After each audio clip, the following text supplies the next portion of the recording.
Good evening, Tri-Valley. It's 7:01 p.m. Can you please join me for the pledge? I pledge allegiance to the flag of the United States of America and to the republic for which it stands, one nation, under God, indivisible, with liberty and justice for all.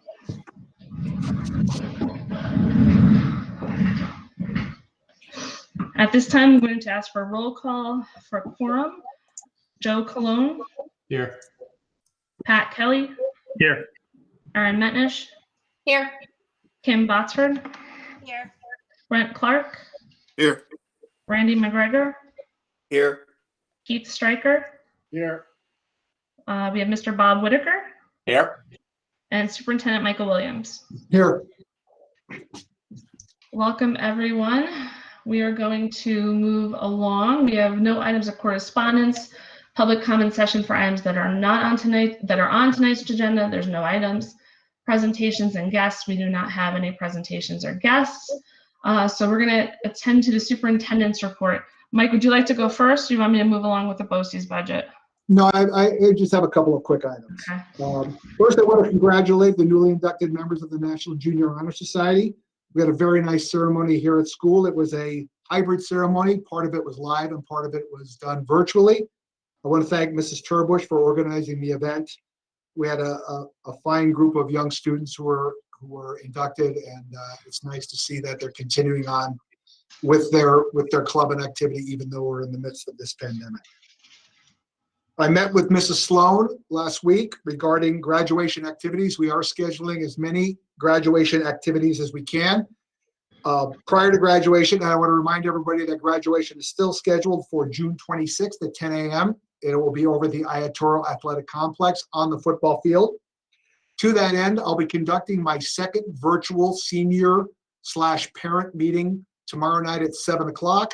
All seniors were sent the link to that meeting through their Tri-Valley email addresses, encouraging them to share with their parents. I'll probably do another email to all the parents tomorrow to remind them that the meeting is at 7 o'clock. We now have, as a district, we now have to plan for additional infectious disease protocols as part of our yearly safety plan. We're working on that plan right now, and that'll be submitted to the state later in the month. Today, I had a project meeting with the architects and our construction supervisor regarding our upcoming capital project. We are still slated to begin late May, so we're trying to make sure that our timelines are matching up, our contracts are signed so we can get that done. We hope with the late May start, we can actually complete all of our construction in one calendar year. So after we get through next summer, we'll be done with everything. And lastly, on May 3rd, next Monday, we will be increasing student attendance in the district. For any student who already attends 4 days per week, they will automatically move to 5 days per week. So Wednesday will no longer be a virtual day for everyone. Students who attend Monday, Tuesday, Thursday, and Friday, that's our purple cohort, will now attend 5 days per week. Any student who currently attends 2 days per week, either the red or the blue cohort, that will now be shifted to 3 days a week in a rotating fashion. So for week one, the red cohort would attend Monday, Tuesday, Wednesday, and the blue cohort would attend Thursday, Friday. In the next week, the red cohort would attend Monday, Tuesday, and the blue cohort would attend Wednesday, Thursday, Friday. So students will be getting an extra day of attendance every other week, and those students who wish to remain virtual will still remain virtual. Are there any questions about any of that? No. All right, thank you. All right, moving on. We have the Sullivan Boces budget vote. Be it resolved, the board casts its vote to approve the Boces administrative budget for 2021 as attached to the public portion of the agenda. We have a motion and a second. Motion Kim, second Joe. Any discussion? Please proceed to vote by raising your right hand. Norma, that is unanimous. Next, we have the Sullivan Boces board member vote. Be it resolved, the board casts its ballot for Mrs. Linda Berkowitz, Fallsburg Central School District incumbent, for a 3-year term to fill a vacancy on the Board of Cooperative Educational Services at the annual election to be held on April 20, 2021, as written on the ballot attached to the public portion of the agenda. I need a motion and a second. Motion Pat, second Randy. Any discussion? Please proceed to vote by raising your right hand. Norma, that is unanimous. Next, we have the Sullivan Boces board member vote. Be it resolved, the board casts its ballot for Linda Fisk, Livingston Manor Central School District incumbent, for a 3-year term to fill a vacancy on the Board of Cooperative Educational Services at the annual election to be held on April 20, 2021, as written on the ballot attached to the public portion of the agenda. I need a motion and a second. Motion Randy, second Keith. Any discussion? Please proceed to vote by raising your right hand. Norma, that is unanimous. Next, we have Boces board member vote. Be it resolved, the board casts its ballot for Mr. Simi Williams, the Tri-Valley Central School District incumbent, for a 3-year term to fill a vacancy on the Board of Cooperative Educational Services at the annual election to be held on April 20th, 2021, as written on the ballot attached to the public portion of the agenda. I had a motion and a second. Motion Randy, second Brent. Any discussion? Please proceed to vote by raising your right hand. That is also unanimous, Norma. Next, we have request for filming of a movie on campus. Mike. Yes, so I was contacted by New York University's film school.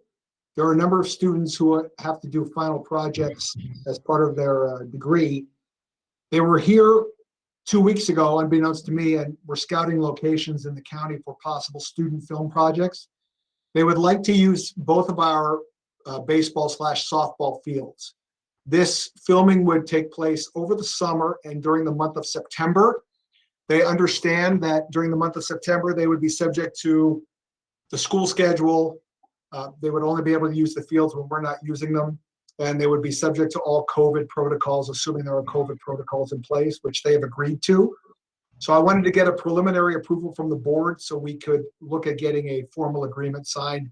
It wouldn't cost us anything. It wouldn't cost them anything. They're really just coming in on a couple of weekends to do some student films. I thought it would be nice to provide them with the opportunity, and they thought it would be a wonderful location. So I just I'd wanted like to to see a scope of their project and everything in writing before I would be able to make a decision on that for myself. Sure. And it's not going to interfere with any of the building projects that we have going on? No? No, neither one of those fields is really impacted by what we're doing this summer. Being a student project, they're covered by the university's insurance? Yes. But I'll get all that in writing. I'll get an agreement in writing. I'll email it to you before the next meeting, so we can discuss it at the next meeting. You can make a decision. All right. Next, are there any items the board wishes pulled from tonight's consent agenda? No? Okay. Need a motion and a second approving the consent agenda. Motion Joe, second Randy. Any discussion? Please proceed to vote by raising your right hand. Norma, that is unanimous. There are no board committee reports. There are no items of old business. Public comment session for items that are not on tonight's agenda. We do have a letter which was received on Monday from Susan Buckley and Tim Diamond, which was requested to be read verbatim at tonight's board meeting. It's members of the board. This is the second letter we are addressing to the board regarding continued over-restricted COVID measures Tri-Valley is taking. Our last letter was read on the April 9th meeting, and not one board member publicly commented. Since that letter was read, we have heard from a number of community members that also felt that the silence was unacceptable. You are elected by the community to represent the community. We recognize the board seats are volunteer, unpaid positions, and we appreciate your service. That doesn't exempt you from making sure your community's concerns are addressed. We find it hard to believe that no one on the board recognizes that we are behind the times when it comes to COVID restrictions. This week, Superintendent Mike Williams sent a mailing to the parents of Tri-Valley addressing some of the updates that are coming and explaining why some of the measures are being taken. This letter was appreciated. Allegedly, starting in the beginning of May, we are going to a 5-day-a-week in-classroom instruction for the students that so desire. This will be well received, as many were skeptical of the effectiveness or necessity of the Wednesday cleaning day. The letter also said that outdoor sporting events will go to 4 spectators per athlete home team, which again is an improvement, and for that we are thankful. We recently had a security guard check us for our pass at a local sporting event while we stood with our masks on approximately 40 yards from the next spectator. The same security member explained how they had caught a parent from an outside district sneaking in to watch their child play soccer. This is shameful. No parent should be denied the right to watch their child play outdoor sports, especially after what everyone has been through the past year. Tri-Valley is once again fully remote. 6 positive cases has shut down the district. More than 200 students and 28 staff members quarantined. Less than 1% of the student population are positive, yet 100% pay the price for this. Students who test positive need to be isolated and quarantined. We understand that close extended contacts should be quarantined. We didn't understand, however, what a close contact was and who gets quarantined. Our school website still doesn't have a functioning link to explain why certain persons are quarantined. To get this answer, we checked the New York State Department of Health website. This was helpful, but didn't give us all the answers we were looking for. It explained that a person A is a positive COVID case and gets quarantined. Person B is a close contact and also gets quarantined. Person C is a sibling, parent, live-in relative of person B and does not get quarantined unless person B develops symptoms or has a positive test. We then contacted the Sullivan County Department of Health. After a few short phone calls, we were put in contact with Nancy McGraw, the public health director. Nancy explained that person C should not be quarantined or kept from in-person learning. Education law, section 901, subsection 1, provides that the only permissible ground for excluding students from in-person learning or participation in school activities based upon communicable disease concerns is that if they are ill or symptomatic. In addition, students may be excluded if they are the subjects of a determination by a local health department, including orders to quarantine based on actual or potential exposure to COVID-19. Tri-Valley is currently closed. Our daughter was considered a close contact due to a student in her classroom testing positive. The school nurse called her house and said that her sister, person C, would also be kept out of in-person learning for 10 days because of the positive case. We then heard of a number of families in the district going through the same scenario. How are we allowing the school to keep person C contacts from in-person learning? It appears to be a clear violation of Education Law 901, subsection 1, and should be investigated. Will the board look into this, or do community members have to seek counsel on their own? Your district is shutting down right now. Your district is shut down right now.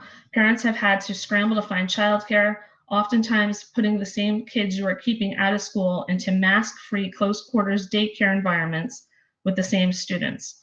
Nancy McGraw also explained the science has shown that children are not contracting COVID through familiar settings at home, not at school. Shutting down the school and forcing parents to place their children in a home child care setting is actually creating more of a COVID risk for the children. Our students missed the end of their watered-down soccer season and now miss the beginning of baseball, softball season. Prom is no longer, homecoming gone, spirit week and competition night gone, senior trip gone, band and chorus concerts gone, school plays gone. What else will these kids miss if this over-restriction continues? We've watched our own children struggle through the past year, plus the COVID crisis. As both parents in our household and essential employees, the kids have had to stay home alone most of the year, staring at screens, trying to muddle through virtual learning. Virtual learning may work for some students, and I'm glad the people that desire this type of education have the opportunity. I want my kids in a classroom though. I want them to be around their peers. I want them to socialize, interact, and develop as they should. Tri-Valley has about 2 months left in the 2021 school year. Let's try to be vigilant while not being over restrictive. Let's try to make some of this right. Let's try to give the graduating seniors some semblance of what senior year at Tri-Valley used to be. Respectfully, Susan Buckley and Tim Diamond. On behalf of the board, I want to thank you both for sending us this correspondence. I think it's important for the community to understand that we want children back in the classroom, but first and foremost, we have to do it safely. We have guidelines that we must follow. Bringing children back to school is a priority for us, but we have to do it following certain guidelines. Many of us are parents. Many of us want to see our own children back in the classroom 5 days a week. I am one of them.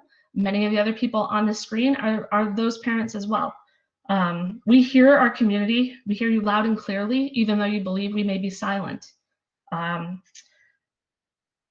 Be assured we will reopen eventually, and when we do so, it will be safely. Safety has to be our #1 priority at this time. But again, Tim and Susan, thank you for voicing your concerns as parents and community members. We appreciate it, and we do hear what you're saying. Is there any other comment?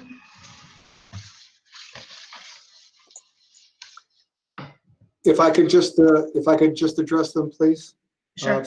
Susan and Tim, I want to echo Carrie's sentiments and thanking you for your concern and for your letter.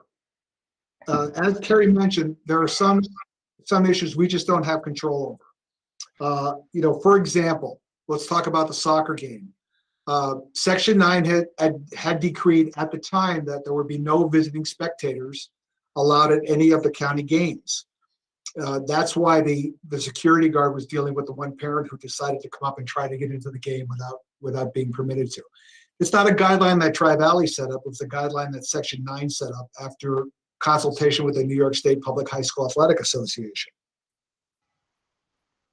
Also, the activities that we've had to cancel, again, we have to cancel them because of the strict guidelines we're under, and they come from either from the governor's office or from the Department of Health. We are working to try to restore as many activities as we can. We've reinstituted clubs and activities here at school. We are working with the senior advisor and the seniors and the parents to try to make graduation this year as normal, for lack of a better word, as possible, knowing that it will not be normal. It's a global pandemic. The rules that used to apply don't apply anymore. We're trying to stay one step ahead. And when I tell you that we spend most of our day advocating for ways to get more kids into the building, I'm not lying to you. I became an educator, and everybody who works at the school became an educator or a staff member because we love to work with kids. And keeping kids out of a school is the last thing we want to do. Schools were made to be socially interactive, not socially distant. So what is happening right now is completely contrary to what schools were designed for. We really are trying to do the best we can. Sure, we make mistakes along the way, but we're really trying to keep our students, our staff, and our community, because it is a small community where everybody is connected, to keep our community safe. With regards to education law, so I did some work today. I met with the Department of Health. I called the State Department of Health. I called our medical director, and I called our attorney. And you are correct. We are being overly prescriptive. So to that end, we will no longer, as of today, we will no longer quarantine those what you consider C contacts. I've already disseminated that change to our staff members. I'll be disseminating that change later in the week to all of our students and families as well. Also, understand, we have never closed the school this year because of a student infection. Anytime the school has been closed, it's been because of an inability to adequately staff the building because of the staff implicated. I asked our nursing staff today to review every closure we've had this year with regards to those C contacts to see if anything would have been different had we not quarantined the C people, and nothing would have changed. The closures would have happened anyway. It would have lessened the number of people involved in contact tracing, but the school would have closed. But we recognize that we need to be less prescriptive as things are opening up. So that changed as of today. Hopefully now that teachers have been vaccinated, most, not all, most staff members, but not all staff members have been vaccinated and are all beyond the 14-day post-vaccination window. It is my hope we will never need to close the school for the remainder of this year again. So knock on wood, that'll be the way it is. Again, thank you for your input. I welcome your letters. I welcome your additional comments. I welcome your phone calls or visits. We're here to serve you. The school board, believe me when I tell you, the school board is always asking about how to get more kids involved and what can we do to get kids into the building. Their silence is not an indication of not caring. They're all in the same boat as everybody else is. And we're doing the absolute best we can to get back to 100% attendance in person learning. But again, as Carrie said, doing so safely. So once again, thank you for your input and your comments. Thank you, Mr. Williams. Any other comments? Okay, moving along to new business.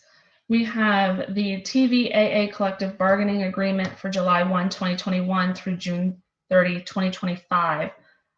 Be it resolved, the board reviews and adopts and ratifies the collective bargaining agreement between the Tri-Valley Administrators Association, TVAA, and the Tri-Valley Central School District, July 1, 2021 through June 30, 2025. This was negotiated over a period of 3 months. It is attached. A motion and a second. Motion Joe, second Pat. Any discussion? Please proceed to vote by raising your right hand. Norma, that is unanimous. Next, we have the property tax report card adoption. Be it resolved, the board adopts the property tax cap report card as attached to the public portion of the agenda. I need a motion and a second. Motion Kim, second Keith. Any discussion? Please proceed to vote by raising your right hand. Norma, that is also unanimous. Next, we have a transportation agreement. Be it resolved, the board approves a transportation agreement for an individual student for the time period April 7, 2021 through June 30, 2021. I need a motion and a second. Motion Joe, second Keith. Any discussion? Please proceed to vote by raising your right hand. Norma, that is also unanimous. I don't believe we have it. Do we have any upcoming report? No announcements or anything, Mike? Oh, you're muted. All right. I believe I made an error in my early report. We are bringing students back with increased attendance on May 3rd. That is not next Monday. It's the following week. I think I said next Monday, May 3rd. It is not next Monday. Next Monday is still April, May 3rd. All right, any other comments? I do believe that the poetry slam for our 8th grade students is next Tuesday via YouTube. I think I saw that on my calendar. If you might make a mental note of that. That's always such a wonderful event for our 8th grade students. And I believe Mr. Pulley is the guest poet this year. So that should be a wonderful event for our students. And I believe that's all I had on my calendar for upcoming events. All right, to that. Spring sports starts Monday. Spring sports starts Monday. All right, any other announcements? I need a motion and a second to exit. Motion Joe, second Aaron. There is no need for an executive session this evening. So it is 7:25. Have a wonderful evening, Tri-Valley, and continue to be well. Good night, everyone. Good night, everyone.